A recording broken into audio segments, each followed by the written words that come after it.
wabarakatuh. Halo semuanya, kenalin nama aku Risna Wulandari. Aku merupakan mahasiswa program studi Pendidikan Bahasa dan Sastra Indonesia di Universitas Riau. Nah, pada video kali ini aku akan melakukan analisis terhadap salah satu karya puisi yang ditulis oleh Chairil Anwar. Nah, pada puisi tersebut terdapat pesan-pesan yang sangat mendalam, yang sangat membuat terenyuh dan juga tentunya terinspirasi.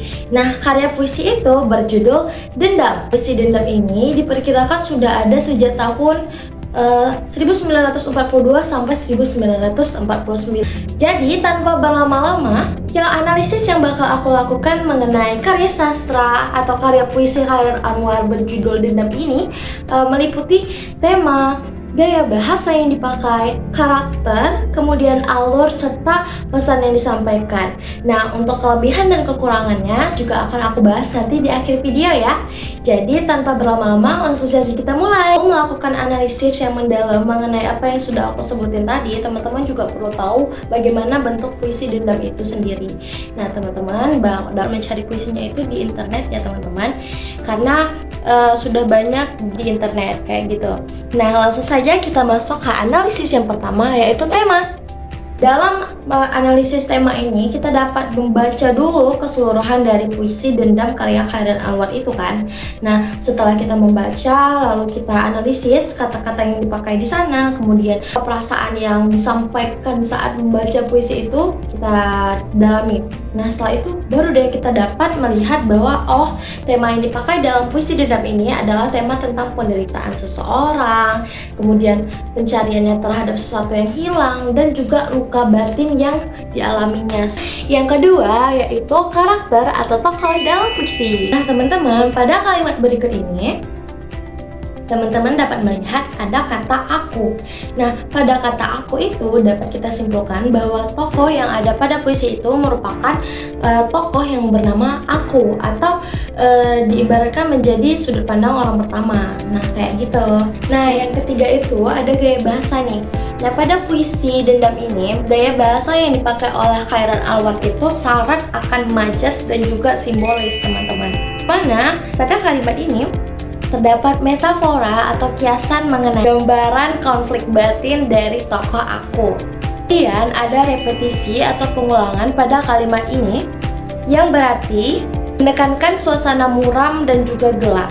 Kemudian ada simbol pada kalimat ini yang bisa dimaknai sebagai simbol akan syarat tentang dendam yang sudah lama terpendam.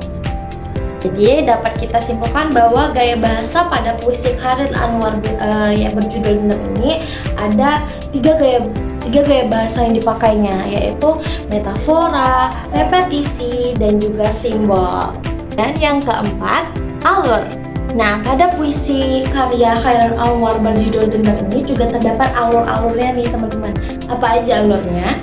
Jadi, alur yang dipakai Chairil Anwar puisi berjudul Dendam ini adalah alur batin atau alur psikologis. Nah, kenapa digambarkan sebagai alur psikologis? Hal itu dikarenakan perkembangan puisinya itu berdasarkan tokoh si aku. Jadi, perkembangan emosi si aku, yang mana dia tuh dari tersentak bangun dalam kemarahan, kemudian dia menggenggam badan, dia tuh mencari luka batin yang ada pada dirinya tuh yang gak pernah usai. Nah, kayak gitu, makanya ada alur batin atau alur psikologis, karena dia berkaitan pada emosi yang ada dalam si akunya, kayak gitu. Pada puisi karya Chairil Anwar berjudul Dendam ini, ada nggak sih pesan moral yang dapat kita ambil? Tentunya ada dong. Karya Chairil Anwar ini sangat-sangat menginspirasi para tokoh-tokoh lainnya, sehingga sudah pasti dalam karyanya terdapat pesan yang ingin disampaikannya. Nah, apa sih pesan moral dalam puisi Dendam ini? Nah, sesuai dengan judulnya Dendam, pesan ini tuh menyeratkan bahwa dendam, penyakit hati, penyakit luka batin, yang mana kalau selalu dipendam itu juga akan merusak dirinya sendiri, akan menyakiti dirinya sendiri juga. Kemudian dalam gelapnya malam dan kesunyian, seseorang itu bahkan kehilangan diri dia sendiri, akan merasa dia sudah tercerai-berai dari dirinya sendiri nih. Jadi teman-teman usahakan jangan pernah kesepian, dan kalau misalnya kesepian, teman-teman bisa cari aktivitas yang bisa membangkitkan energik atau energi teman-teman untuk melakukan aktivitas kedepannya. Lalu yang terakhir nih pesannya, ada kesan bahwa memaafkan itu memang sangat sulit, sangat sulit dilakukan, tetapi bukan berarti mustahil untuk dilakukan. Nah, itu dia tadi analisis aku terhadap puisi Chairil Anwar berjudul Dendam.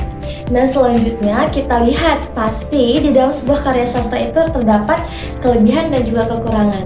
Nah, mari kita bahas kelebihan dan kekurangan puisi berjudul Dendam karya Chairil Anwar. Terdapat 5 kelebihan pada puisi Chairil Anwar berjudul Dendam ini yang sudah saya analisis dan yang sudah saya simpulkan. Nah, berikut adalah kelebihan dari puisi berjudul Dendam karya Chairil Anwar. Penuh dengan daya emosional dan suasana kelam. Yang kedua, bahasa yang dipakai itu bahasa simbolik yang mendalam. Yang ketiga, gaya bahasanya tuh ekspresif dan bebas, yang mana ya itu memang gaya khasnya dari Chairil Anwar. Lalu yang keempat, repetisi-repetisi yang ada di dalam puisi tersebut memperkuat atmosfer dalam makna yang ingin disampaikan pada puisi. Dan yang terakhir, menggugah pembaca secara psikologis, seperti yang udah aku sampaikan tadi ya, bahwa alur dalam puisi Chairil Anwar ini kan memang alur batin gitu, alur yang psikologis. Kemudian setelah kelebihan tentunya pasti ada kekurangan dong. Berikut kekurangan dari puisi Chairil Anwar. Yang pertama, sulit dipahami oleh pembaca yang awam karena memang bahasa yang dipakai itu banyak yang ambigu dan sulit untuk dipahami. Kemudian yang kedua, minim konteks cerita. Kenapa minim konteks cerita? Karena kan nggak disampaikan sebenarnya dendam ini tuh tertuju untuk siapa gitu kan. Dia cuma bilang kalau dia tuh dendam, dia tuh sakit hati, tapi dia nggak ada bilang kalau dendam ini tuh untuk siapa gitu. Kemudian yang ketiga, gaya yang fragmentaris. Maksudnya fragmentaris itu adalah gaya yang dipakai itu ngelompat-ngelompat gitu loh. Jadi kayak nggak sesuai atau rapi gitu mau dibawa kemana, tapi dia lompat-lompat gitu ceritanya. Nah, itu dia tadi teman-teman analisis aku tentang puisi Dendam karya Chairil Anwar. Nah, semoga analisis tadi itu dapat bermanfaat ya bagi teman-teman semuanya. Jangan lupa untuk selalu mencintai karya sastra Indonesia. Dan pahami lagi bahwa di dalam setiap karya sastra itu pasti punya pesan yang disampaikan dan tentunya punya kelebihan dan kekurangannya masing-masing. Aku Risna Wulandari pamit undur diri.